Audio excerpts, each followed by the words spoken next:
ya con nuestra práctica del día de hoy.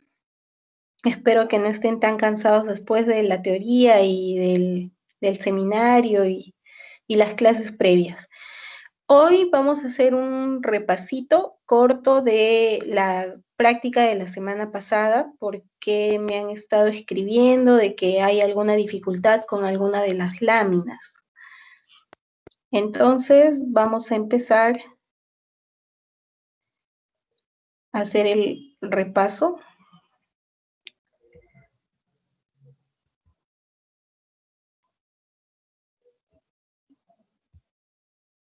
Antes de eso, les quiero hacer en realidad reiterarles las recomendaciones que ya les había hecho desde el inicio. Como han visto, he alcanzado a revisarles los informes que me han presentado. Sus videos los voy a corregir recién el fin de semana. Esta semana he tenido mucha complicación en el trabajo, entonces los informes nada más he revisado. Y les reitero una vez más, en general, que tienen que mejorar las fuentes bibliográficas que consultan. ¿Ya? Hay muy buenos trabajos y eso se nota con la bibliografía que están revisando. Y hay algunos otros en los que como que todavía están un poco, ¿qué les digo?, perdidos, si vale el término, en cuanto a la información que tienen que buscar. Yo siempre les he recomendado que la mejor fuente bibliográfica que ustedes tienen a su disposición son sus libros. Hoy en día hay en la web una gran cantidad de libros de acceso gratis a los que ustedes pueden tener. Y si no, bueno, si les agrada revisar más artículos, entonces tienen que buscar información científica, ¿ok? Eso quiere decir que tienen que buscar, valga la redundancia, buscadores que los lleven a esos artículos. Por ejemplo, la universidad tiene disponible el Clinical Key, que ustedes también deben de tener clave, entonces allí es una buena opción donde ustedes pueden encontrar artículos científicos que los van a enriquecer en esta etapa en la que están ustedes. Les reitero, mi recomendación es, la primera fuente bibliográfica deben ser los libros. ¿Por qué? Porque para cuando yo revise un artículo científico, ya yo tengo que tener conocimiento acumulado que me permita estoy revisando si me sirve o no, ¿ya? Pero bueno, si ustedes insisten con los artículos, entonces empiecen a buscar información que los ayude. Por ejemplo, me han citado periódicos como fuentes bibliográficas para su trabajo. Yo no dudo que un periódico, dependiendo de la seriedad de porque en nuestro medio igual, ¿no? O sea, no tiene la misma veracidad, qué sé yo, la Chuchi, el periódico, no sé si existirá todavía con el Comercio. El Comercio puede ser una buena fuente bibliográfica, como les he puesto, para el público en general, ¿sí? Para la población en general que está buscando conocer algún tema de salud.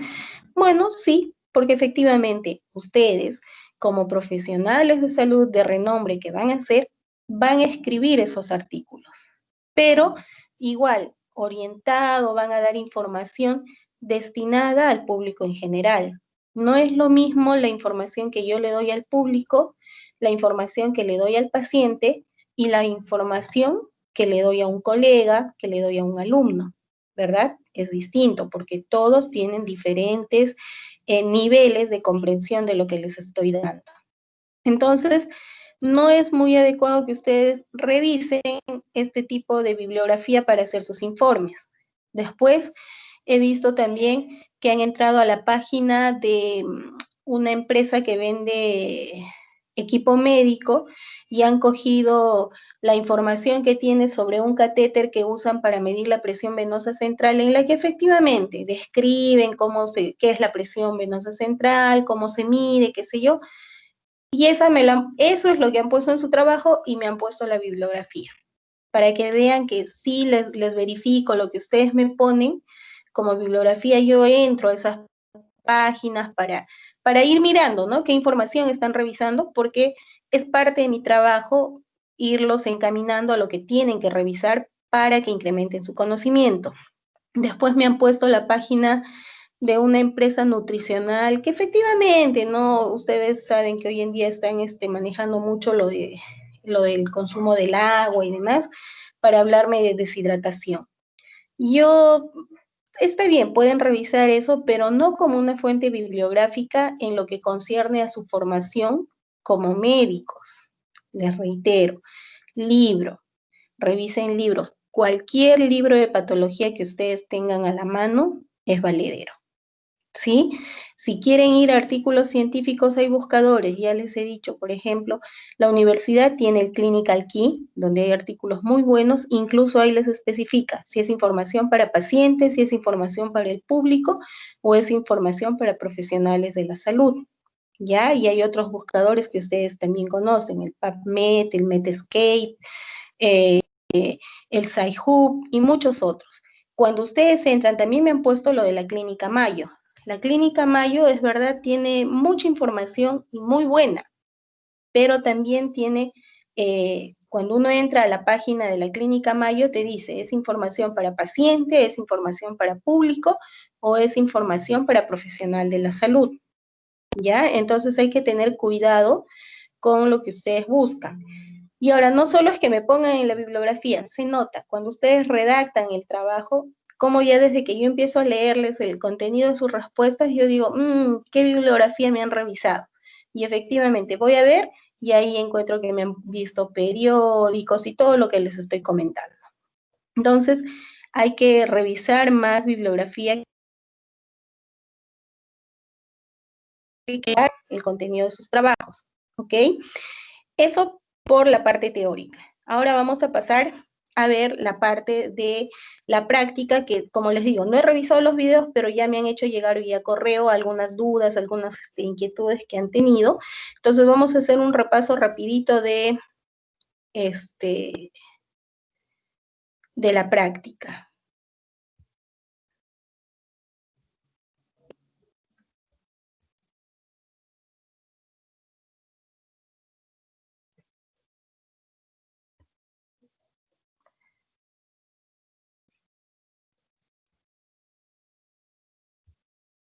A ver, ¿logran ver mi pantalla? Sí se ve. Y justo se acaba de desaparecer lo que les quiero mostrar. Ya, a ver.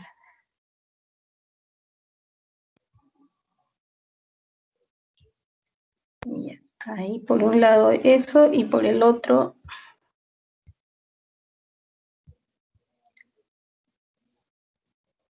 Ahí, ya está la grabación, entonces vamos. A ver, me han escrito para comentarme que han tenido alguna dificultad en reconocer algunas de las láminas que tienen que presentar. Un repaso rapidito. Esta era la primera lámina en la que ustedes veían que el órgano era pulmón, ¿sí? Les explicaba que se reconocía por estos espacios que son los alveolos pulmonares, ¿verdad? Que van a estar expandidos y llenos de aire, por eso se ve como que estuvieran vacíos. Por aquí hay estructuras como un bronquiolo y por aquí tenemos un vaso sanguíneo. A mayor aumento, vemos nuevamente las luces alveolares, que lo normal es que estén así como vacías. Este de acá es un vaso sanguíneo y lo reconocemos por la pared que tiene. Acuérdense, el vaso sanguíneo, como vamos a ver en un ratito, tiene una pared con 3 túnicas. Y lo fundamental, el epitelio que lo tapiza es un epitelio plano, simple plano. Y en la luz, lógicamente, vamos a encontrar sangre, es decir, eritrocitos, ¿ya? Versus, en este caso, este es un bronquiolo, ¿ya? Es un bronquiolo que si nosotros nos pudiéramos acercar en los links que les hemos alcanzado, ustedes se pueden mover por la lámina y se pueden ir acercando y ahí van a ver que el epitelio de este bronquiolo es de tipo cúbico. Si es un bronquiolo muy pequeño, es cúbico. Y a medida que se va acercando hacia los bronquios principales, va a cambiar su epitelio a epitelio cilíndrico. ¿Ya? Ese es uno de los criterios que a ustedes les va a ayudar a identificar que este es un bronquiolo y este de acá es una arteria. Era otra de las preguntas que me han hecho. ¿Ya? Después, obviamente, el contenido. Difícilmente en el bronquiolo vamos a encontrar ya estamos dentro de la patología, ¿verdad? En el bronquiolo lo que deberíamos encontrar idealmente es aire. En este caso hay moco con algunas células inflamatorias, en este caso. Y en cambio acá en el vaso sí logramos identificar hematíes o eritrocitos. A mayor aumento, vamos a ver un alveolo tapizado por la pared alveolar, que estoy aquí con el puntero, ¿sí?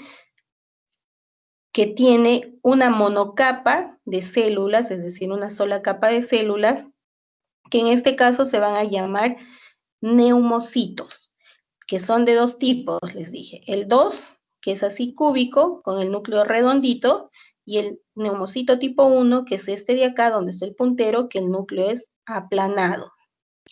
En la luz, normalmente, ya les digo, deberíamos tener aire, pero acá, como es una lámina patológica, lo que estamos observando es lo que les señala la flecha verde, un material eosinófilo acelular, ¿ya? Que puede tener un aspecto algo granular, como ven acá. En algunos casos puede estar acompañado por ahí, por alguna célula inflamatoria. Este material eosinófilo acelular constituye lo que vendría a ser el líquido intersticial, que en este caso se ha acumulado en un espacio, como es la luz alveolar, y por tanto constituye lo que es el edema. Acuérdense, el edema es la acumulación de líquido en el espacio intersticial o dentro de las cavidades corporales. En este caso, dentro de la luz de un alveolo. ¿Ok? Entonces, esta primera un corte de pulmón con hematoxilina y eosina y que corresponde a la patología de edema, ¿ok? En la siguiente lámina, a ver, hasta aquí, en cuanto al edema, ¿hay alguna duda o seguimos avanzando? ¿Todo está claro? Bueno, si no me preguntan, voy avanzando, ¿ok? Esta otra lámina, nuevamente, ustedes ya reconocen acá, y acá se ve mucho mejor lo que les enseñaba, ¿verdad? Vemos que hay espacios alveolares, este que estoy delimitando con el puntero, acá hay otro espacio alveolar. Por tanto, ¿dónde hay alveolos en nuestro cuerpo? El único órgano que tiene alveolos es el pulmón. Ya desde ahí reconocemos que esto es pulmón, ¿verdad? Estructuras que además hay en el pulmón, esta de acá, la de la flecha morada o azul, ¿sí? Es un bronquiolo, ¿ok? Este es un bronquiolo. Y se acuerdan que yo les decía que una de las diferencias con el vaso sanguíneo es el tipo de epitelio. Miren acá, el epitelio se nota más prominente. ¿Por qué? Porque es un epitelio cúbico, en este caso cúbico alto, por eso está tan prominente. Y el contenido debe ser, así como ven acá, un espacio porque debe haber aire en los bronquiolos, y en este caso hay una acumulación de moco. Y este de acá, de la flecha rojita, es un vaso sanguíneo. Miren, la pared es totalmente diferente, no tiene epitelio. ¿Por qué? No es que no tenga, me estoy expresando mal. Su epitelio es apenas visible porque es un epitelio aplanado, ¿ya? Por eso es que no es tan prominente como el del bronquiolo. Y además, si nosotros nos acercáramos aquí, el contenido serían hematíes. Entonces, tenemos un bronquiolo, tenemos un vaso sanguíneo y tenemos las luces alveolares. Entonces, con todo esto hacemos el diagnóstico de que esto es pulmón. Corte de pulmón, estamos viendo que todo tiene el tono rosado y morado que siempre vemos. Eso quiere decir que está coloreado con hematoxilina y eosina. Ahora, ¿qué nos llama la atención en esta lámina, ya desde este aumento? Que los espacios alveolares no se ven claritos como deberíamos verlos, sino los estamos viendo que están ocupados. Si nos vamos acercando, ya desde este aumento, que es un mediano aumento, vemos que las luces alveolares están ocupadas por eritrocitos. Miren, logran ver ahí, por ejemplo, esa célula rojita puntiforme es un eritrocito, ¿ya? Si nos acercamos aún más, vemos la pared alveolar, ya les dije, con sus neumocitos de tipo 2, el que está en el puntero, de tipo 1, el que está en el puntero, aplanadito, y la luz alveolar la vemos como ocupada por eritrocitos. Entonces, si nosotros sabemos que la salida de la sangre luz vascular cardíaca es hemorragia, entonces con eso hacemos el diagnóstico de que esto es una hemorragia pulmonar, porque estamos viendo que los espacios alveolares que normalmente deberían estar ocupados por aire, en este caso están ocupados por eritrocitos, por sangre. Entonces, esta es una lámina con el diagnóstico patológico de hemorragia pulmonar. ¿Hasta ahí preguntas? No. Creo que la confusión ha venido por acá. Esta lámina es un corte transversal de un vaso sanguíneo, ¿ya? Entonces, ¿cómo reconocemos que este es un vaso sanguíneo? Les decía que el vaso sanguíneo va a tener una pared constituida por 3 túnicas. Si vamos por acá, acá arriba, ya, acá podemos ver mejor. A ver, esto es igual, es la misma lámina con otra vista, ¿sí? Este es un corte transversal de un vaso sanguíneo, en este caso es una arteria. Va a tener una pared constituida por 3 túnicas. Hacia aquí adentro, esto de acá vendría a ser la luz, ¿ya? Hacia aquí adentro tendríamos la túnica íntima, ¿sí? La íntima, que es la túnica más interna, que va a estar tapizada por epitelio plano simple. Luego tendríamos la túnica media, que dependiendo del tipo de arteria puede ser fibras elásticas o fibras musculares las que predominen. Y aquí afuera tendríamos la adventicia, que es tejido adiposo, en donde vamos a encontrar vasos sanguíneos, como este que estoy señalando, que es una venita, y este que apenas se ve es una arteria. Acá está. Esta de acá es una arteria. Siempre que ustedes vean un vaso con la pared gruesa y la luz bien definida, es una arteria. Si ustedes ven una pared más delgada y la luz irregular, es una vena, ¿ya? Entonces, en la adventicia les decía hay tejido adiposo, como el que están viendo por acá, tejido adiposo, donde vamos a encontrar los vasos sanguíneos que nutren a este vaso y que son la vasa vasorum, y por ahí deberíamos ver algún nervio, que es el nervo vasorum. Entonces, ¿qué patologías? En esta lámina hay varias patologías que ustedes van a poder visualizar.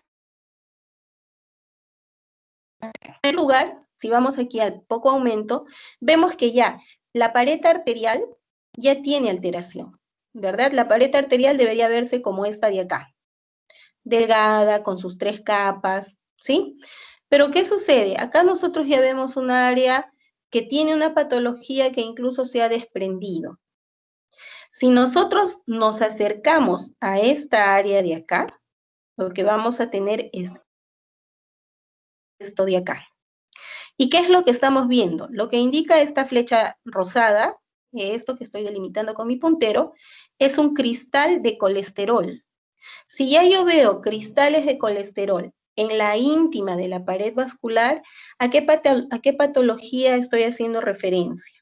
A la ateroesclerosis, ¿ya?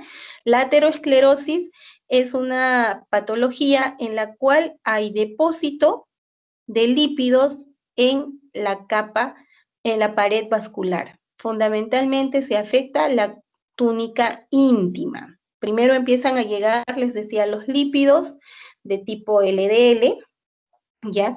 Que van a desencadenar una reacción inflamatoria.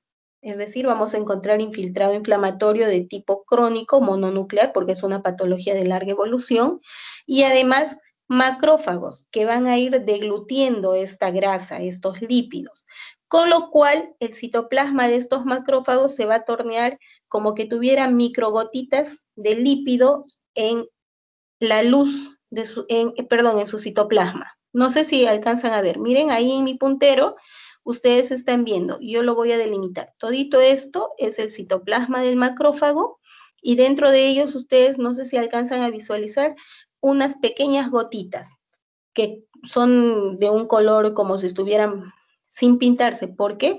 Porque son lípidos. Los lípidos no se pintan con hematoxilina y eosina. Entonces, tenemos macrófagos, ¿ya? Que han deglutido grasa y por eso se llaman espumocitos, ¿ya? Entonces, lípidos en el citoplasma de los macrófagos, cristales de colesterol e infiltrado inflamatorio de tipo mononuclear. Diagnóstico, ateroesclerosis.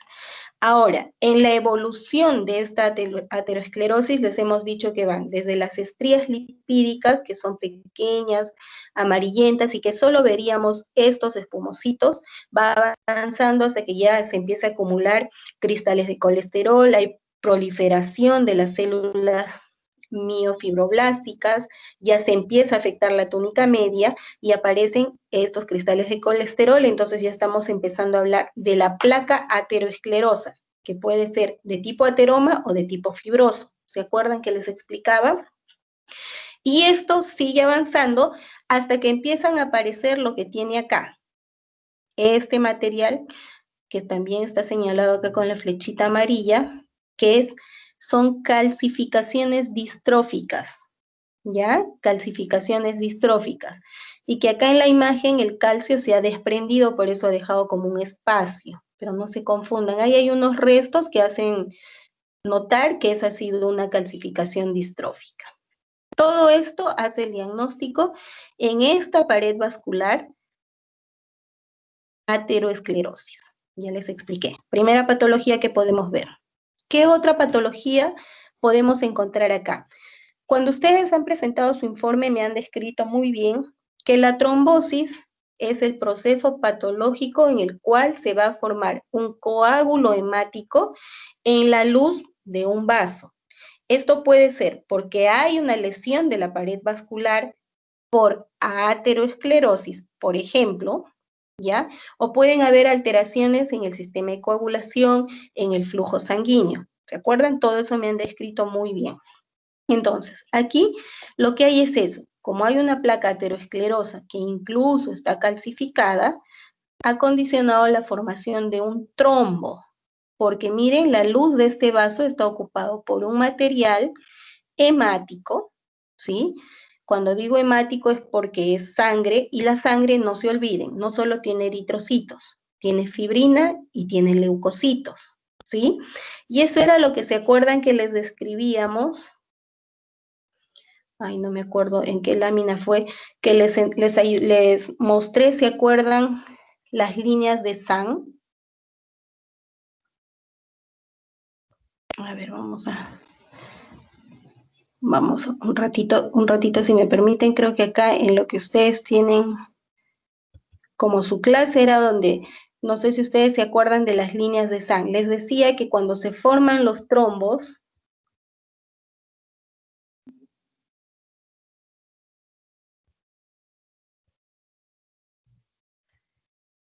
acá se ve un poco. Cuando se forman los trombos, que son coágulos hemáticos, es decir, van a tener todos los componentes de la sangre intercalados. No sé si ustedes en fisiología han hecho la práctica de poner la sangre en un tubo de ensayo y dejarlo que se coagule. ¿Cómo se forma ese coágulo? Primero, en la parte inferior quedan todos los eritrocitos, por encima queda una bandita más clara de leucocitos y encima queda el plasma. Algo así sucede en este trombo. Tenemos una parte de un tono más intenso que corresponde a los eritrocitos, acá donde estoy señalándoles. Luego viene una capa de un tono más clarito, eosinófilo más pálido, en el que si nos acercáramos no veríamos células, que correspondería a la fibrina.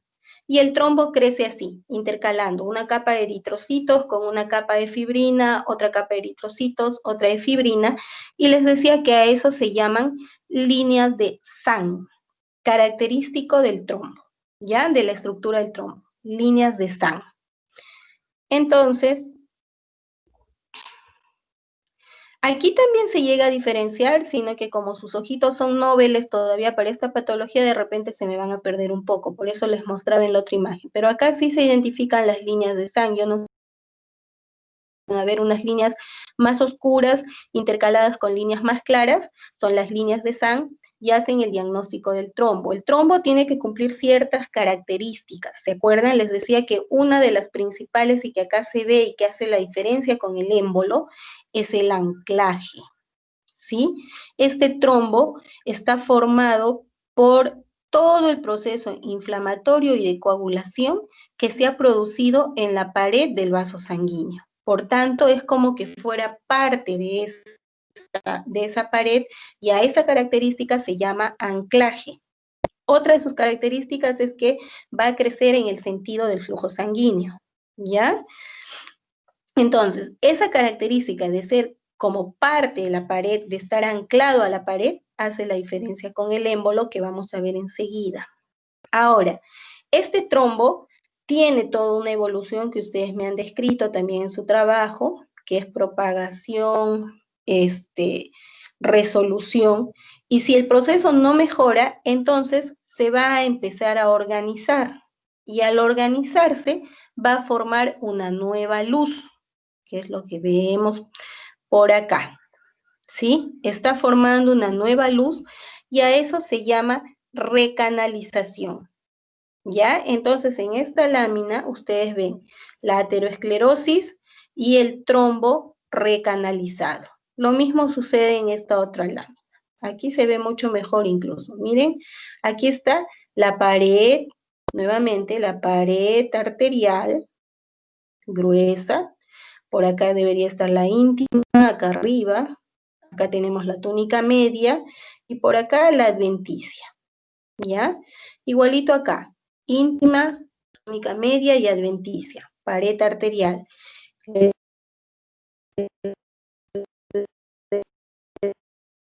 Decía que acá vemos los cristales,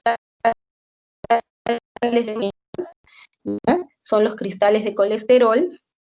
Por acá vemos la calcificación distrófica que sufría esas placas ateromatosas. Y en esta lámina vemos un trombo. Miren, todo esto es el trombo, todo es el trombo, que se está estructurando y se está recanalizando acá. Miren, está formando una nueva luz vascular. Es un trombo recanalizado. Ya, entonces, esta lámina y la siguiente eran para ver esas patologías. Y la última lámina era para ver un émbolo. Si ustedes miran, esta lámina es también un corte transversal de vaso sanguíneo, ¿sí? Porque ya les expliqué, estamos viendo la pared de la arteria. Acá está la luz que está ocupada por esta masa de tejido hemático, de sangre, una masa sanguínea, que va a estar constituida, como les decía, por eritrocitos, algunos leucocitos, porque en la sangre hay leucocitos, ¿ya? Pero si ustedes miran, en alguna parte de este vasito sanguíneo está adherido a la pared, está anclado en la pared vascular, no, ¿verdad? Lo está ocluyendo casi en su totalidad, sí, pero no está anclado a la pared. Y eso es uno de los criterios que los va a ayudar a diferenciarlo de lo que es un trombo, ¿ya? Entonces, esta lámina corresponde a un émbolo. Quiere decir que este coágulo sanguíneo se ha formado en cualquier otro vaso, y por el mismo efecto, por la misma evolución de este trombo, ya sea desprendido en su totalidad o en forma parcial, no hay manera de saberlo acá, y se ha ido a otro vaso sanguíneo y lo está ocluyendo.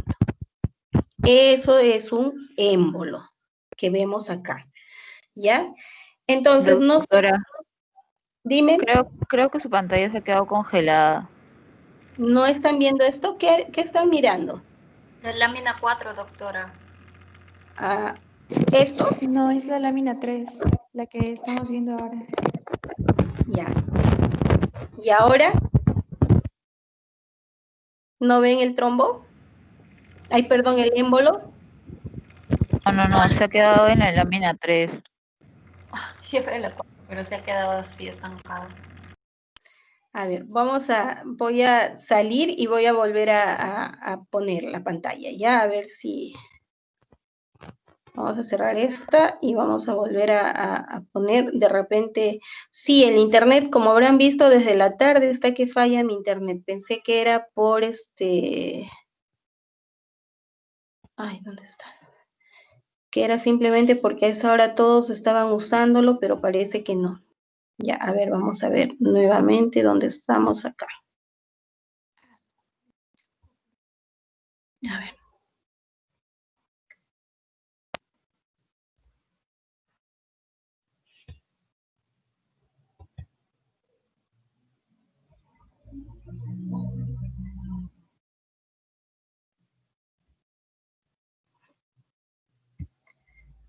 Ya, ahora, ¿sí? ¿Logran ver el émbolo? ¿O es que Sí. siguen confundidos Sí, ahora entre sí, doctora. entre Ahora sí trombo se y ve. émbolo? La Ya, última lámina. exacto, la última lámina, que es un émbolo, ¿ya? Y les explicaba, si ustedes miran acá, es una pared, es un vaso, es el corte transversal de un vaso, ahí está la pared, la luz está ocupada por una masa sanguínea, un coágulo de sangre, ¿ya? Pero que, como les decía, no tiene anclaje en la pared vascular. Miren, está libre. Por más que lo ocluya totalmente, cuando uno lo mira, esta masa hemática no va a estar anclada, no va a estar unida en la pared vascular, y eso hace la diferencia con el trombo. ¿Sí? Acá se ve igual. Miren, la flecha verde le señala la íntima del vaso sanguíneo, y la flecha amarilla está señalándoles la masa hemática, que vendría a ser el émbolo. ¿Estamos? Entonces, otra de las características es que cuando uno tiene un trombo, generalmente hay alteración de la pared del vaso sanguíneo, como hemos visto en las láminas previas, ¿no? Que había aterosclerosis. En cambio, si ustedes miran la pared de este vasito, mire, está completamente sana, está normal este vasito, ¿sí? Solo la luz está ocluida por una masa hemática, que es un émbolo. Ahora sí, hasta acá tienen alguna pregunta. Ahora sí ha quedado clara la práctica de la semana pasada. ¿Sí? ¿No hay preguntas? A ver, vamos a mirar cómo vamos.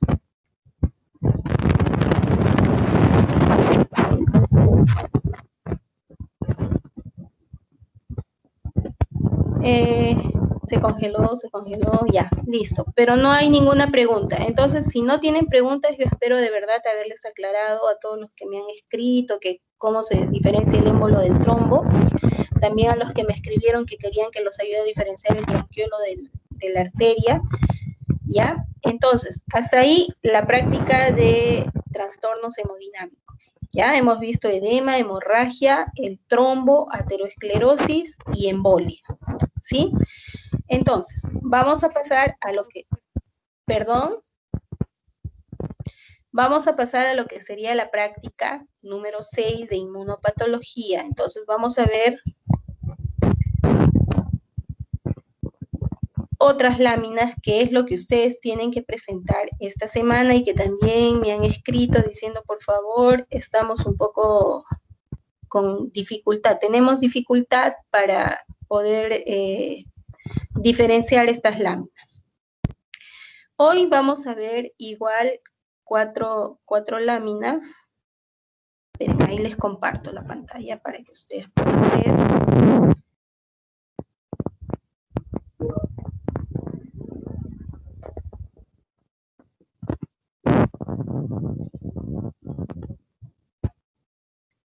Ya, ahora están viendo mi pantalla, ¿sí? Hola. Sí, doctora. Sí, se ha congelado. Ya, a ver, yo voy a decir, a ver. Y así también los voy mirando, porque creo que ustedes se conectan, después se van y después están que están algo perdidos. Uy, no puedo ver.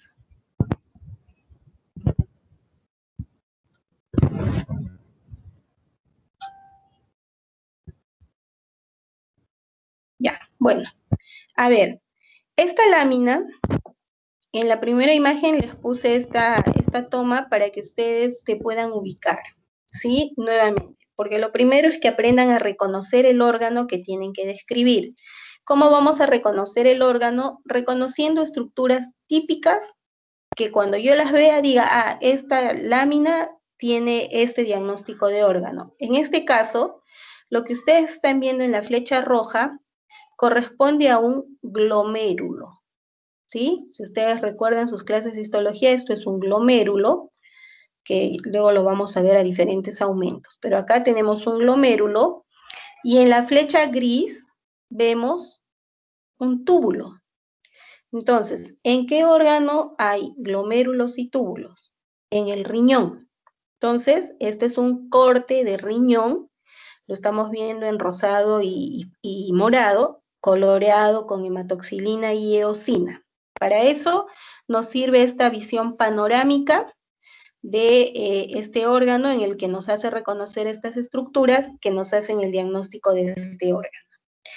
Hoy, en esta primera lámina, yo les adelanto, tiene el diagnóstico de glomerulonefritis lúpica. ¿Qué quiere decir? Es la afección renal por la enfermedad del lupus eritematoso sistémico. Si ustedes han estado en la teoría hoy, acuérdense que cuando nosotros evaluamos una biopsia de riñón, tenemos, dependiendo de la bibliografía que lean, algunos describen 5 estadios y otros dan hasta 6 clases o estadios de la afección renal por lupus eritematoso. En la primera, para algunos es normal y para otros autores es de cambios mínimos. ¿Por qué? Porque la afectación renal es muy imperceptible, sobre todo a la microscopía óptica. ¿Cuándo se nota el daño en este riñón, en este primer estadio? Cuando nosotros hacemos uso de la inmunofluorescencia. Allí, como tienen en la clase práctica, si ustedes han visto la clase que corresponde a esta semana, ustedes han visto la lámina de inmunofluorescencia donde los depósitos de inmunocomplejos se ven de un tono verde, ¿verdad? Entonces, si solamente podemos ver las alteraciones con inmunofluorescencia, estamos todavía dentro del estadio 1. Pero, si ya nosotros con la microscopía óptica, que son las láminas que ustedes tienen acá, empezamos a ver alteraciones, ya empezamos a ver los otros estadios de la glomerulonefritis lúpica, como es el caso de esta imagen. Yo les he puesto este glomérulo a mayor aumento para que ustedes puedan evaluar. Si ustedes recuerdan, el glomérulo va a estar formado por un penacho vascular. Vamos acá, este está un poquito más normal, entonces vamos a tener un penacho vascular que no es más que un ovillo de capilares sanguíneos.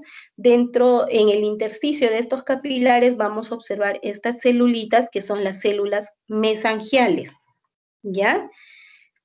Además hay podocitos y otras células que no se ven se ven, pero no se diferencian con este tipo de microscopio. Para que yo les diga, este es un podocito, esta es una célula mesangial, tendría que ir a microscopía electrónica y ver las prolongaciones de los podocitos, ¿ya?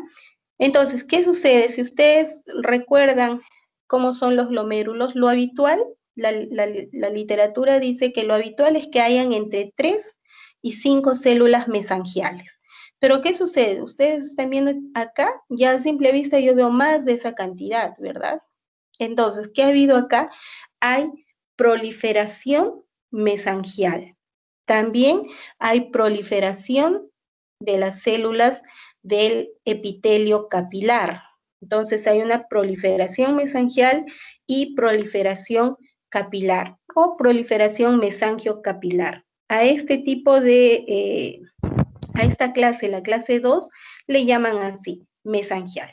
Luego tenemos la clase 3, en la cual ya hay una alteración focal y segmentaria, es decir, estas alteraciones mesangiales van evolucionando hasta hacerse moderadas, igual la proliferación de las células mesangiales, la afección de las paredes vasculares, ya va avanzando hacia el estadio 4.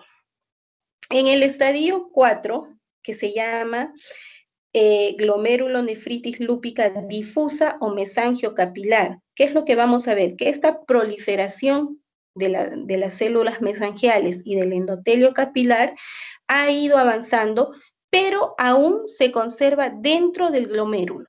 Todavía no se ha afectado el intersticio ni los túbulos. Toda la alteración está dentro del glomérulo, ¿ya? ¿Y qué es lo que vamos a empezar a ver? Algunas alteraciones típicas de la glomerulonefritis lúpica, que son estas: el depósito de material hialino en las paredes de los capilares glomerulares. ¿Están viendo? Aquí esa que señalo con el puntero y con la estrellita amarilla y las flechas negras. Acá hay otro. Si ustedes se acuerdan, lo normal es que la pared capilar se vea bien delgadita y no tan rígida. En cambio acá estamos viendo que esa pared es rígida, la luz está bien definida y la pared es bien gruesa. Incluso en algún momento alguno de mis maestros me decía, se ve como unas donas, ¿sí? Si les sirve, Miren, se ven como unas donitas, las paredes capilares se ven como unas donas. A eso se llaman asas de alambre, ¿ya? Asas de alambre, características de la glomerulonefritis en estadio 4. Glomerulonefritis difusa mesangiocapilar. ¿Qué más vemos en este estadio? La otra estrellita. Ustedes están viendo que las luces capilares, que serían estas que yo estoy rodeando con el puntero, acá igual, esa es una luz capilar, pero en este caso está ocupada por un trombo, ¿sí? Por un trombo de un color eosinófilo bien intenso y acelular. A eso se llama trombo hialino, ¿ya? Entonces son características de esta glomerulonefritis en estadio 4, las asas de alambre y los trombos hialinos. He buscado en toda la lámina que ustedes tenían para ver y no he encontrado los cuerpos hematoxilínicos. Esos cuerpos hematoxilínicos son patognomónicos del diagnóstico de nefritis lúpica, pero no son fáciles de ver. La misma literatura describe que no son muy fáciles de ver y cuando se ven, el diagnóstico está cantado, es una glomerulonefritis lúpica. ¿Ya? Entonces, esas tres características, las asas de alambre, los trombos hialinos, y si hubiéramos visto, pero no hay en la lámina, los cuerpos hematoxilínicos. ¿Ya? Ahora, además, en este estadio, ¿cuál lámina les puse? En algunas ocasiones se puede ver lo que hay acá. Esto de acá, que está señalando con la flechita, es un túbulo renal. Debería verse como este de acá. Miren, este de acá es un túbulo, ¿sí? Tapizado por epitelio cúbico. Este es un túbulo contorneado distal. ¿Ya? Ustedes van a buscar las características. Este es un túbulo contorneado distal. Deberíamos verlo así. ¿Pero qué están viendo ustedes acá en la flecha? Que la pared está totalmente alterada, hay áreas en las que incluso ya no hay núcleos, sino hay un material eosinófilo, ¿ya? Eso es una necrosis fibrinoide, ¿ya? Se está depositando material hialino, material fibrinoide en la pared. Lo normal es que lo viéramos en las arteriolas, en las arterias, y también a veces se puede afectar los túbulos con este tipo de necrosis. Todo eso caracteriza el estadio 4. Ahora, en el estadio 5, que es ya glomerulonefritis extramembranosa, quiere decir que la afección ya no solo es del glomérulo, sino también ya se ha afectado el intersticio, que es el caso de la lámina que ustedes ven. Ya desde esta vista panorámica, ustedes están viendo que el intersticio está afectado, ¿verdad? Ya ven que acá hay infiltrado inflamatorio, bien fibrosis, y si nos acercamos igual, alrededor de los glomérulos ya hay fibrosis. Acá igual, miren, alrededor de los glomérulos ya hay fibrosis, ¿ven? Esta de acá es la cápsula. Y acá este material, miren cómo ya aparece tejido fibroso alrededor de la cápsula, ¿sí? Igual acá, en el intersticio están viendo infiltrado inflamatorio y fibrosis, ¿sí? Por acá, miren, fibrosis. Entonces ya estaríamos hablando de un estadio 5 o extramembranoso, ¿sí? Y para algunos, cuando consideran el estadio 6, tendríamos lo que vemos acá, esto. Es la variante esclerosante. Miren cómo aquí todavía el glomérulo tiene algunas características, ¿no? Tiene su penacho, tiene el espacio glomerular y tiene su cápsula de Bowman, pero acá ya no. Acá vemos que todo ese espacio glomerular ha sido invadido por tejido fibroso. Incluso esa fibrosis llega a avanzar tanto que ni siquiera se llega a ver el penacho vascular del glomérulo. Ya, esto ya es el estadio con glomerulonefritis lúpica esclerosante. Acá lo que están viendo es un glomérulo esclerosado. ¿Sí? Les decía, ya que tengo la lámina acá, en el estadio anterior, cuando hay compromiso en el intersticio, ¿qué señala esta flecha?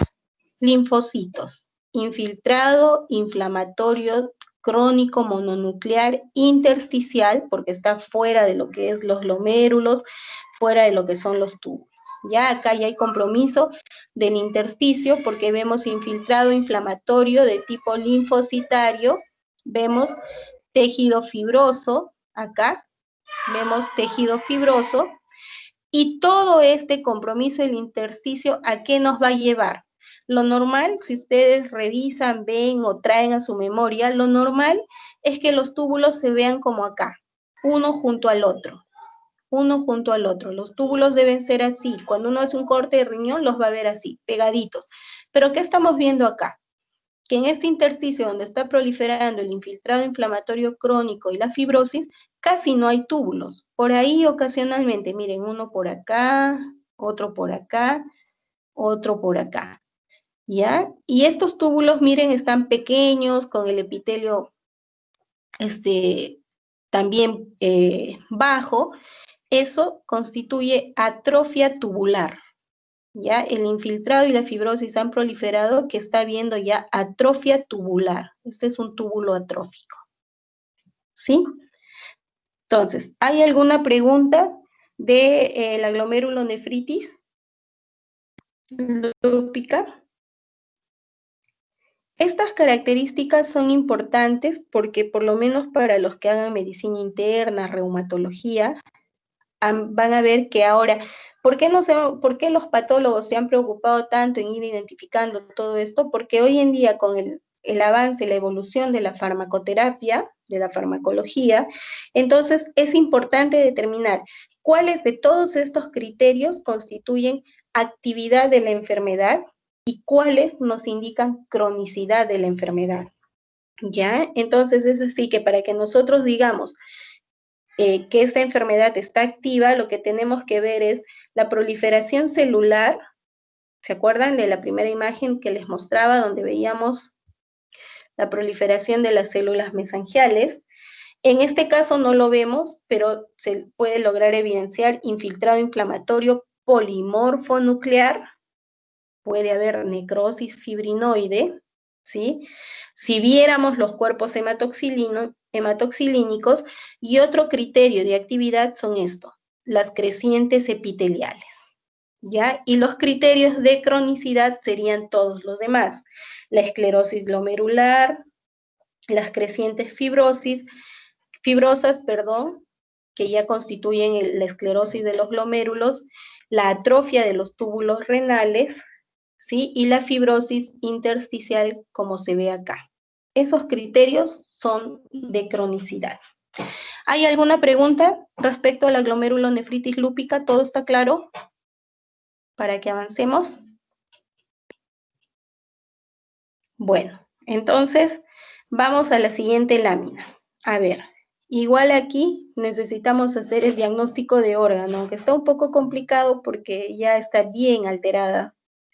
A ver, en esta imagen lo que estamos viendo es el corte transversal de un vaso sanguíneo, ¿sí? Esto de acá es un vaso sanguíneo. Pero ya desde esa imagen ustedes están viendo que este vaso sanguíneo está alterado, ¿verdad? No es, si ustedes se acuerdan de la imagen del vaso que les mostraba con émbolo, delgadito, donde se podían ver sus 3 capas. En cambio, acá están viendo ustedes ya una pared arterial engrosada, con áreas eosinófilas, ¿sí? Entonces, un corte transversal de vaso sanguíneo con coloración de hematoxilina y eosina, y el diagnóstico de esta lámina es vasculitis. Vasculitis. Si ustedes se acuerdan cuando hemos visto las imágenes del rechazo en el trasplante renal, así se veían los vasos, ¿verdad? ¿Qué es lo que estamos viendo? A ver, si nos vamos acercando, estamos viendo que este vaso sanguíneo, la pared de este vaso sanguíneo va a estar infiltrada por células inflamatorias, ¿ya? Por células inflamatorias. Todavía no decimos cuál es el tipo porque lo vamos a ver a mayor aumento, ¿ya? Pero ya desde ese aumento panorámico o el aumento mediano, estamos viendo que la pared del vaso sanguíneo, primero, está engrosada, segundo, está infiltrada por células inflamatorias, y tercero, vamos a ver que en la pared hay áreas como esta de acá, ¿sí? Esta de acá, que corresponden a necrosis fibrinoide, ¿ya? Entonces, si nosotros nos vamos acercando, vamos a ver que efectivamente el infiltrado inflamatorio, en este caso hay linfocitos, ¿ya? También se pueden ver polimorfonucleares, como este de acá, miren, el núcleo está como segmentado, ¿sí? Y otra característica de este infiltrado inflamatorio es la presencia, no sé si ustedes logran ver acá un material incluso más pequeñito, que es un material eosinófilo, que corresponde a la destrucción de los núcleos de las células de este vaso. A eso nosotros le llamamos polvo nuclear. Creo que en la clase lo tiene la doctora, les habla de detritus, pero es polvo nuclear. Todo eso hace el diagnóstico de vasculitis, ¿ya? Infiltrado inflamatorio, a predominio polimorfo nuclear, con presencia de polvo nuclear o detritus celulares, como les han indicado en la clase, y áreas de necrosis fibrinoide en la pared del vaso. Eso hace el diagnóstico de vasculitis, ¿ya? ¿Preguntas sobre la vasculitis? Está fácil la vasculitis, ¿verdad? ¿No hay preguntas? Bien, entonces seguimos avanzando. Vamos. Esta otra lámina, a ver, ¿alguien se anima a hacer el diagnóstico? ¿Qué han puesto en sus videos, chicos? A ver, cuéntenme. A ver, si ustedes no hablan, yo los llamo. A ver.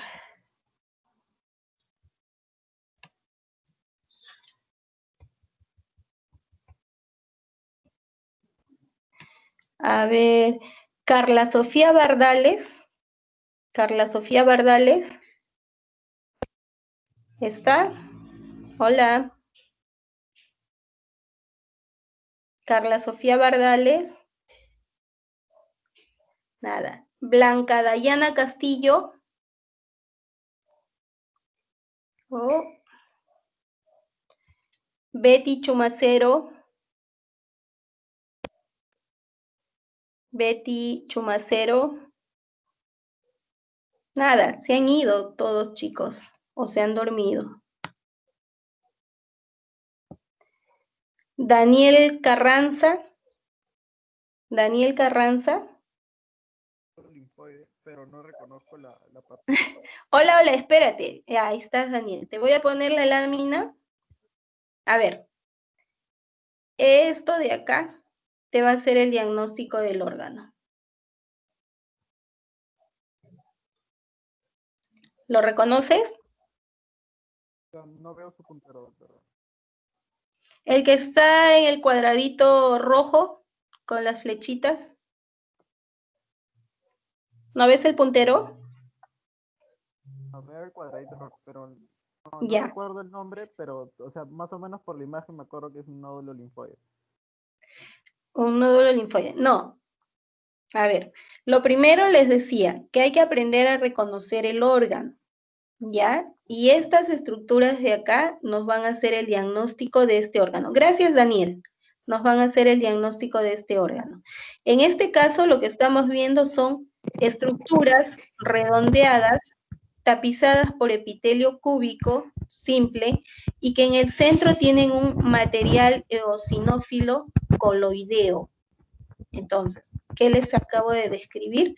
Un folículo. Un folículo tiroideo. Exactamente. Ya ve, ya se animaron a hablar. No está difícil. Cuando así lo van describiendo, entonces se van a ir acordando de histología. Esta estructura redondeada, tapizada por epitelio cúbico simple, cúbico porque ustedes le están viendo los núcleos redonditos, ¿sí? Los núcleos redonditos, entonces por eso decimos cúbico, y que en el centro tienen este material eosinófilo coloideo denso.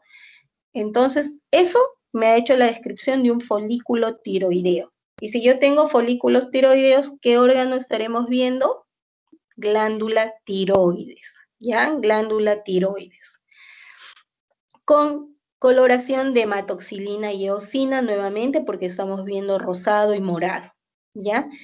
Entonces, En este caso, ¿qué es lo que estamos viendo? El compañero Daniel nos hablaba de que estaba reconociendo folículos linfoides. En efecto, estos que están en la estrellita amarilla son folículos linfoides. Acá tenemos uno, justo en las flechitas negras, folículos linfoides. ¿Sí? Muy bien a Daniel que reconoció los folículos linfoides. ¿Es normal que hayan folículos linfoides en la tiroides? No, ¿verdad? Si ustedes se acuerdan de histología, lo normal es que viéramos puros folículos tiroideos, pero acá estamos viendo folículos linfoides. Además, estos folículos linfoides tienen otra característica que se ve acá, en la flecha amarilla. Ustedes están viendo, todo esto es un folículo linfoide, lo estoy rodeando, ¿ya? Esto de acá vendría a ser la corona, ¿sí? Y esta parte de acá, central, de un tono más clarito, como que tuviera menos células, pero en realidad son células un poco más grandes, constituye el centro germinal, ¿ok? Entonces, estamos viendo que acá hay folículos tiroideos, ¿ya? El intersticio de esta glándula está ocupada por folículos linfoides que tienen centro germinal. ¿Qué diagnóstico tendremos? ¿En qué patología nosotros vemos todo eso? En la tiroiditis de Hashimoto. ¿Ya? Tiroiditis de Hashimoto. Aquí quiero hacer una aclaración. La tiroiditis de Hashimoto es un diagnóstico clínico, porque si ustedes se acuerdan, tiene características clínicas, ¿verdad? Nosotros acá, en la anatomía patológica, lo que podemos informar es una tiroiditis crónica, y en la descripción ponemos lo que les estoy diciendo. Intersticio ocupado por folículos linfoides con centros germinales, ¿ya? Además, ¿qué vamos a ver? Vamos a ver que estos folículos, lo normal más o menos deberían verse así, pero nosotros estamos viendo por acá, miren, folículos pequeñitos, ¿no? Folículos pequeños. ¿Por qué? Porque hay una atrofia folicular, y al haber atrofia de los folículos, este material coloide va a tender a concentrarse mucho más. Miren acá cómo se ve este folículo pequeñito, ¿ve? El material coloide se va a concentrar y se va a constituir denso. Entonces, esas son las características. Folículos atróficos con coloide denso en su luz, intersticio ocupado por infiltrado inflamatorio de tipo crónico, como están viendo acá, todos estos son linfocitos, abundante infiltrado inflamatorio que ocupa el intersticio de esta glándula, con presencia de folículos linfoides con centro germinal. Eso hace el diagnóstico de tiroiditis crónica, tiroiditis de Hashimoto, ¿ya? ¿Hay alguna pregunta? Están fáciles, si ustedes se han dado cuenta, están fáciles las láminas de describir y de reconocer también, ¿ya? ¿Hay alguna pregunta? Disculpe, con respecto Dime. al círculo verde, ¿qué se puede encontrar ahí? Folículos linfoides, ya estoy cruzándome de nuevo. Folículos tiroideos. Esa es una zona, en esta visión panorámica que la doctora les ha puesto, aquí justamente esta zona les va a ayudar en el diagnóstico del órgano. Lo que ustedes están viendo acá son folículos tiroideos relativamente conservados. Vendría a ser lo de acá, vendría a ser esta imagen de acá. ¿Sí?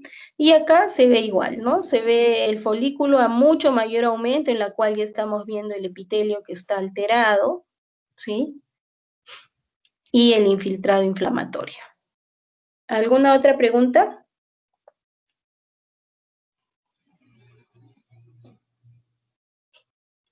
No, la característica de estas, aquí lo que están viendo en esta estrellita celeste, la característica de las células foliculares en esta tiroides afectada por el proceso inflamatorio crónico es que el citoplasma se va a tornar como ustedes lo ven acá, intensamente eosinófilo. El libro dice tumefacto y eosinófilo. ¿Ya? Esa es la característica y por eso la doctora les ha señalado para que describan esa alteración a nivel del epitelio folicular. ¿Ya? Incluso en algún, miren, cómo se intercalan. Acá tenemos una célula folicular, esto de acá, con su núcleo. Aquí el citoplasma está intensamente eosinófilo, tumefacto, y en cambio, miren, las células de su costado tienen un citoplasma medio granular, ¿sí? Son células que están siendo afectadas por este proceso. A ver, lo que está señalando su puntero se congeló. ¿De nuevo se ha congelado? Sí. Pero bueno, lo que les digo, lo que está en la estrella celeste, sí, la estrellita celeste en la imagen inferior de la derecha, sí, ya ubicaron la estrella celeste. Les está señalando dos células foliculares que tienen el citoplasma intensamente eosinófilo, algo granular, ¿ya?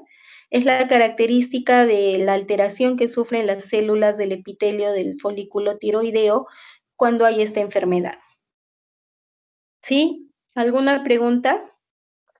Disculpen, no logré apreciar bien la flecha amarilla. ¿Qué dijo que era? La flecha amarilla está señalándoles un folículo linfoide con centro germinativo.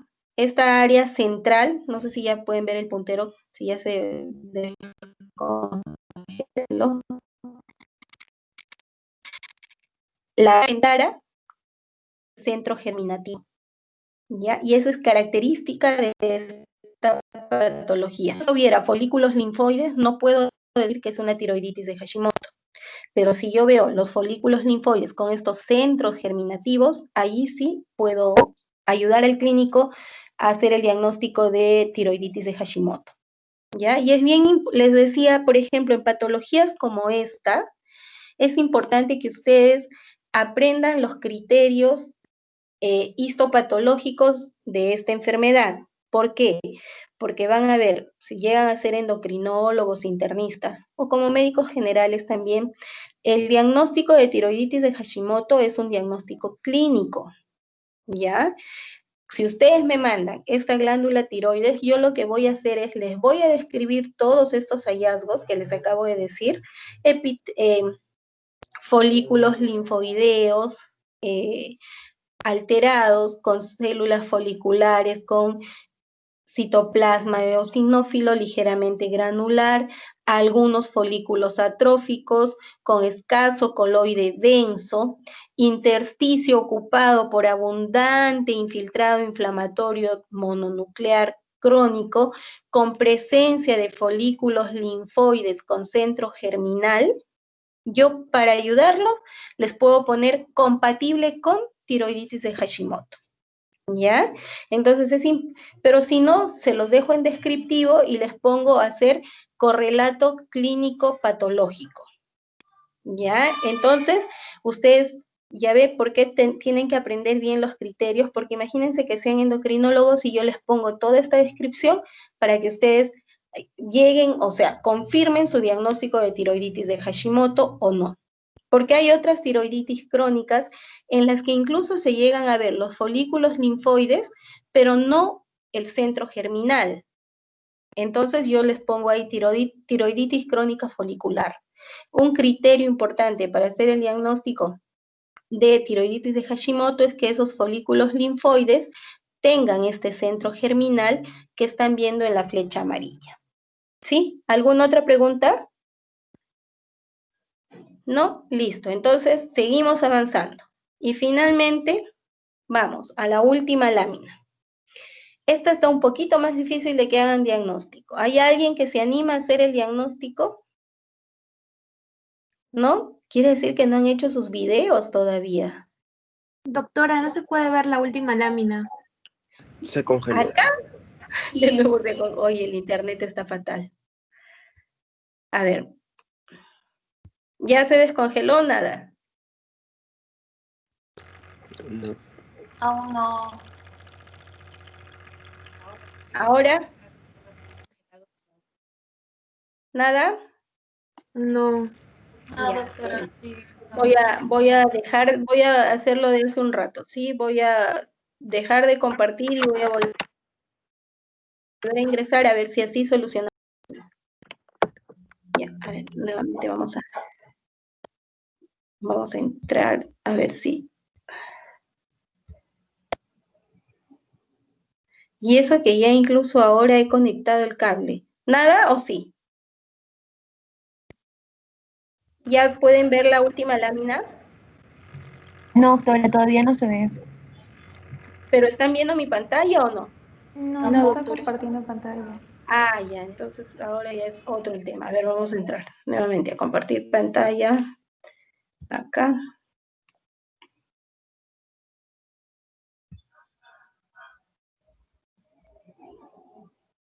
¿Y ahora? ¿Ya ven? ¿Sí? Sí se ve, doctora. Ahora sí, perfecto. Entonces, a ver, ¿alguien se anima a hacer el diagnóstico de este órgano? ¿No han hecho su video? A ver, o si lo han hecho y se han equivocado, a ver quién se quiere ganar un punto. ¿Nada? ¿Qué les va a ayudar? Yo siempre les digo, en la visión panorámica, que es esta de acá, en la vista panorámica, se llama panorámica porque es una visión de lejos que les da mayor amplitud de la lámina y les permite identificar estructuras que hacen que uno reconozca, en este caso, si quiere hacer el diagnóstico de órgano o reconozca las áreas patológicas que después quiere examinar con mayor detalle en mayor aumento.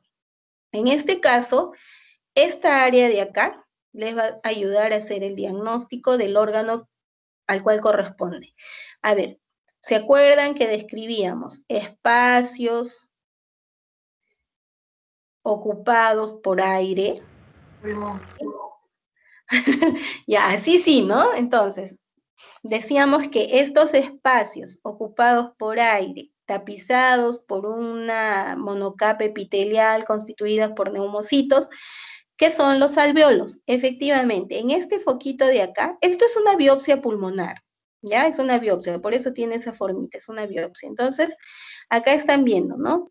Por acá se logran ver, no están del todo sanos, pero todavía se logran ver. Estos espacios constituyen luces alveolares, ¿ya? Alveolos. Acá un alveolo, este es el septo interalveolar, y acá está el otro alveolo. El resto de la lámina ya tiene patología. Aquí donde la doctora les ha encerrado también se logra ver algunos alveolos y ya se ve patología. Probablemente la doctora les ha encerrado porque es el área que vamos a ir estudiando en las láminas siguientes. Entonces, con esa descripción que hemos hecho ya nosotros decimos, el diagnóstico de órgano acá es pulmón, la coloración, hematoxilina y quiero que más o menos vayan acostumbrando con este esquema, porque no sé cómo va a ser el examen práctico acá, pero si no, igual el otro año, confiemos que ya salimos del aislamiento y volvemos a las clases en aulas, ustedes van a llevar todavía patología especial. Y ahí se sigue este esquema, diagnóstico de órgano, la coloración y el diagnóstico histopatológico, y luego viene la descripción de los criterios que los ayudan a hacer ese diagnóstico. Yo por eso siempre les hago énfasis en eso, ¿no? Que aprendan ustedes a identificar criterios histopatológicos que nos llevan a hacer el diagnóstico de lo que yo he puesto, de la patología que estoy describiendo. Entonces acá, diagnóstico de órgano, pulmón, porque he identificado estas áreas, que son los alveolos, coloración, hematoxilina y eosina, todo lo estamos viendo rosadito y morado. El diagnóstico histopatológico, a ver, vamos a empezar a describir. ¿Qué es lo que vemos? Estamos viendo que el parénquima pulmonar va a estar infiltrado por células de tipo inflamatorio, ¿verdad? Si nos acercamos a ese espacio que la doctora les ha encerrado, probablemente sean las áreas de acá, estamos viendo que casi no se reconoce la estructura del órgano, ¿verdad? ¿Por qué? Porque estamos viendo que hay gran presencia de infiltrado inflamatorio. Si ustedes observan con detenimiento, van a ver que hay infiltrado inflamatorio de tipo crónico, pero también hay algunos polimorfonucleares. por ahí hay uno que otro polimorfo, pero hay infiltrado inflamatorio de tipo crónico. ¿Qué más están viendo? Están viendo que este infiltrado inflamatorio en áreas tiende a formar estas estructuras redondeadas, ¿no? Características rodeadas con infiltrado inflamatorio que vendrían a ser, ¿qué? ¿Se acuerdan ustedes? Granuloma. ¿Ya? Entonces, acá hay una enfermedad, un patrón inflamatorio crónico de tipo granulomatoso.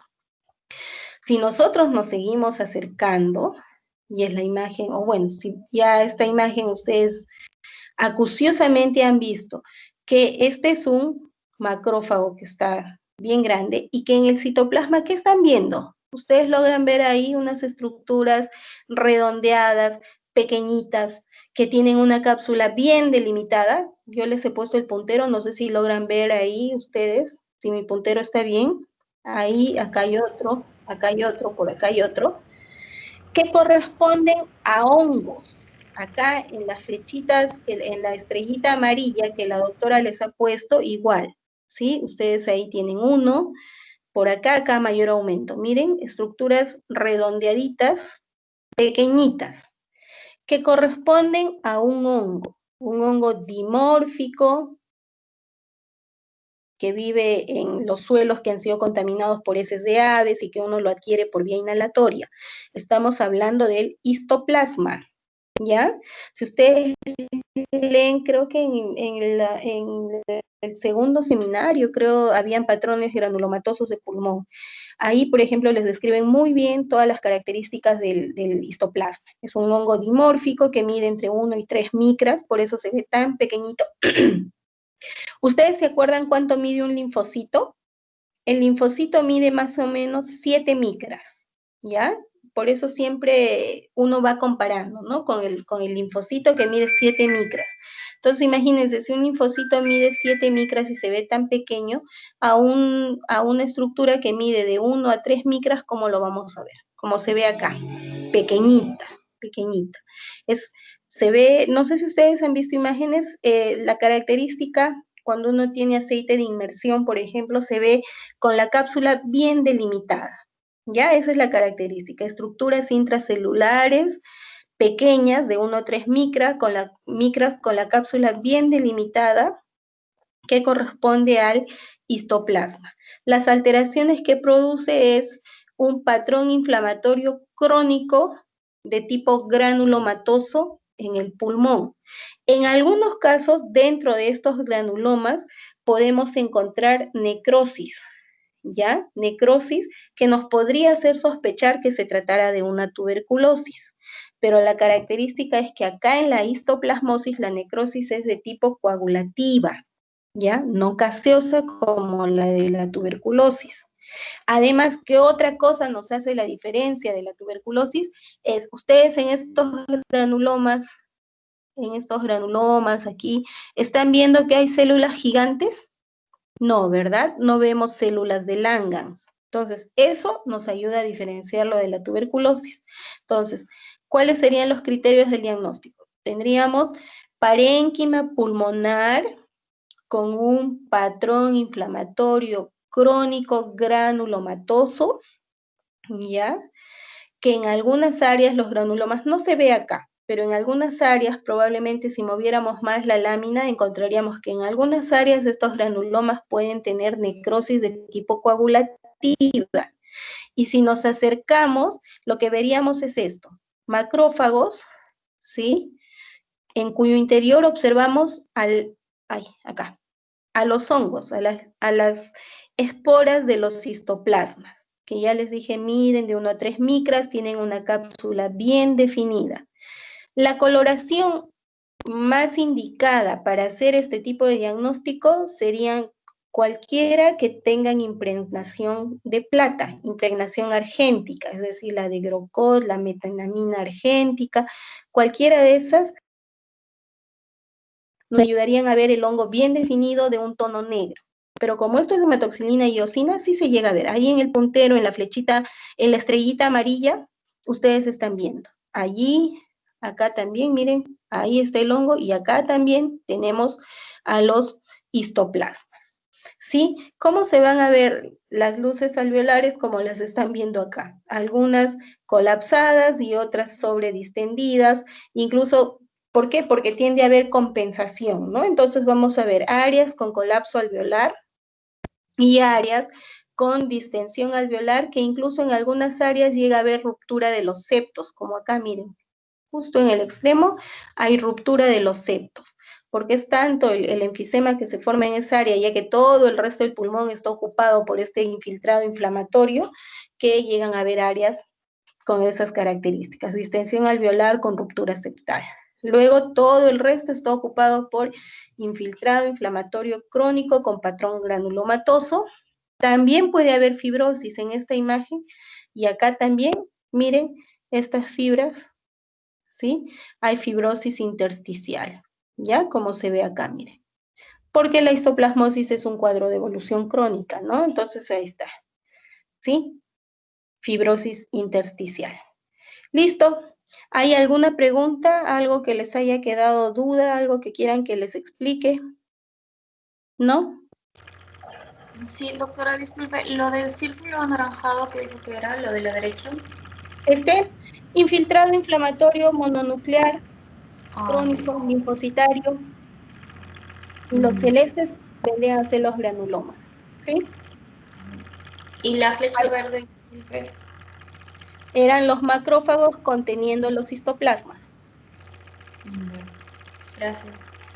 Ok, ¿alguna otra pregunta? Doctora, una pregunta. Dime. La primera lámina, la flecha verde, no sé si escuché bien, pero era necrosis fibrinoide, ¿no?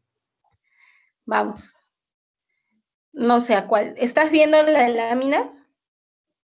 ¿O se ha congelado de Sí. nuevo? No, Ya. sí lo veo. Ya, ¿cuál? La verde en la imagen inferior de Claro, la izquierda, sí, la red, es claro. necrosis Ajá, fibrinoide esa. en un túbulo, sí. Ya, listo, gracias. Ok, ¿alguien más? Doctora, en la lámina de vasculitis había una estrella. ¿Qué nos está indicando? La pared del vaso, la estrellita celeste, no sé si Sí. logran ver o de nuevo se ha congelado mi pantalla, pero te indica toda esa llave, la pared del vaso sanguíneo que tiene todas las alteraciones que hemos descrito. Y la que está, la flecha que está a su izquierda, lo que es el infiltrado inflamatorio. Sí, exactamente. Sí, Ya, que gracias, doctora. se vea mayor aumento en las otras dos imágenes, para que ustedes me describan, ¿no? Cómo es el infiltrado inflamatorio, qué células tiene, incluso les dije que el polvo nuclear o detritus, como le llama la doctora, ¿no? ¿Sí? ¿Hay alguna otra pregunta? Profesora, en esta lámina mencionó un tipo de necrosis. ¿Lo podría repetir, por Fibrinoide, favor? Ah, ok. fibrinoide. Acá, por acá, todo, todas esas áreas del vaso de la pared vascular que se ven rosadas, sin ningún contenido y que no son fibrosis. ¿Cómo diferencias qué es fibrosis? Porque en la fibrosis tú ves las fibras, en cambio en la necrosis fibrinoide ves más o menos así como esto de acá, un material eosinófilo, acelular, amorfo. Esa es la necrosis fibrinoide.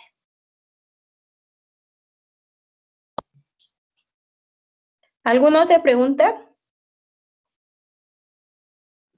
¿No? Ya voy saliendo de la presentación entonces para que les pueda tomar asistencia.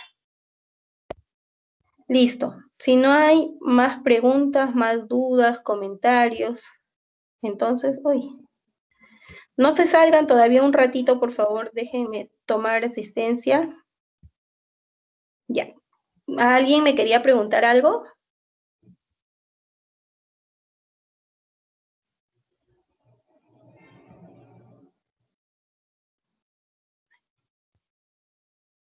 ¿No? Listo, chicos. Entonces, si no hay más dudas, más comentarios, yo les agradezco. Recuerden lo que les he comentado, por favor. Mejoren sus fuentes bibliográficas. Eso se va a traducir en mejores trabajos. tanto en los informes como en las exposiciones, lo que se va a traducir a su vez en lo que a ustedes les interesa bastante, que son sus notas. ¿Ya? Entonces, y también obviamente van a tener mucho más conocimiento, van a estar mejor preparados. ¿Ya? Listo, chicos, yo les agradezco su atención y si no hay más preguntas, nos vemos, creo que el siguiente jueves no, porque tienen examen. Pero si no, nos vemos, no me acuerdo ahorita cómo está el calendario, pero si no, nos vemos en el jueves siguiente. Ha sido un gusto, sigan cuidándose y nos vemos. Chao, chicos. Hasta luego, Gracias. doctora. Hasta luego, doctora. Muchas gracias. Hasta luego. Gracias. Muchas gracias. Y la próxima, esperen, Gracias. esperen. Ya, la próxima, por favor, si los llamo tienen que contestarme, ¿ah? Si no, yo creo que se han ido. Sí, doctora.